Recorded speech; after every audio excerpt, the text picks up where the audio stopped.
அனைவருக்கும் வணக்கம். என் பெயர் ஆர். நான் 4ஆம் வகுப்பு படிக்கிறேன். நான் இப்பொழுது காமராஜர் கல்வி திட்டங்கள் பற்றி பேசப் போகிறேன். தமிழ்நாட்டை ஆண்ட முதலமைச்சர்களில் என்றென்றும் நினைவு கூறப்படும் பெருமை கொண்டவர் காமராஜர். 9 ஆண்டுகளாக தமிழ்நாட்டை ஆட்சி செய்த காமராஜர் ஆற்றிய கல்வி பணிகளே இன்றும் கூட அரசியல் தலைவர்கள் காமராஜர் ஆட்சி அமைப்போம் என்று சொல்வதற்கு காரணம்.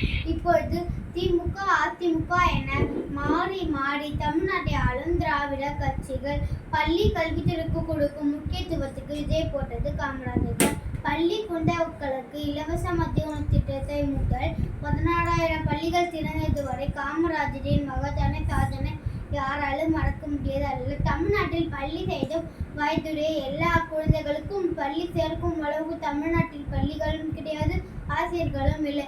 அப்பொழுது ஆட்சிக்கு வந்த காமராஜர் நிலையை தலைகீழாக மாற்றி ஒவ்வொரு கிராமத்திற்கும் ஒரு தொடக்கம் பள்ளி, ஒவ்வொரு ஊராட்சிக்கும் ஒரு உயர்நிலை பள்ளி என்பது காமராஜரின் முக்கிய கொள்கையாய் இருந்தது.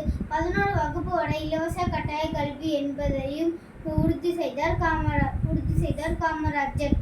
ஒரு நாள் நெல்லை மாவட்டத்தில் சுற்றுப்பயணம் மேற்கொண்டிருந்த போது சாலையோரம் மாடு மேய்ச்சி கொண்டிருந்த சிறுவனிடம் பள்ளிக்கு செல்லவில்லையா என்று காமராஜர் கேட்டார். பள்ளிக்கு சென்றால் சோறு போடுவீங்களா என்று பையனின் எதிர்கேள்வி கேட்டு அதிர்ந்து போய் தீவிரமாக யோசித்ததினால் இலவச மதிய உணவு திட்டத்தை கொண்டு வந்தார். பள்ளிக்கு போனால் நிச்சயமாக சாப்பாடு உண்டு என்று மாணவர்கள் எண்ண வைத்ததால் மாணவர்களின் வருகை நாளுக்கு நாள் பெருகியது.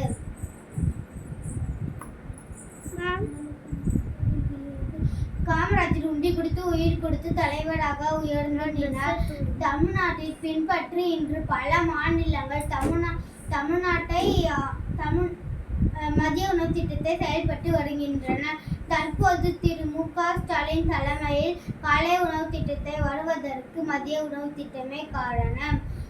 இந்தியாவிலே தமிழ்நாடு கல்வியில் சிறந்தது என்றால் அதற்கு அடித்தளம் காமராஜர் போட்டது. நாட்டுக்காக வாழ்ந்த நல்லவரை காலம் முழுவதும் நினைத்து போற்றுவோம். நன்றி, வணக்கம்.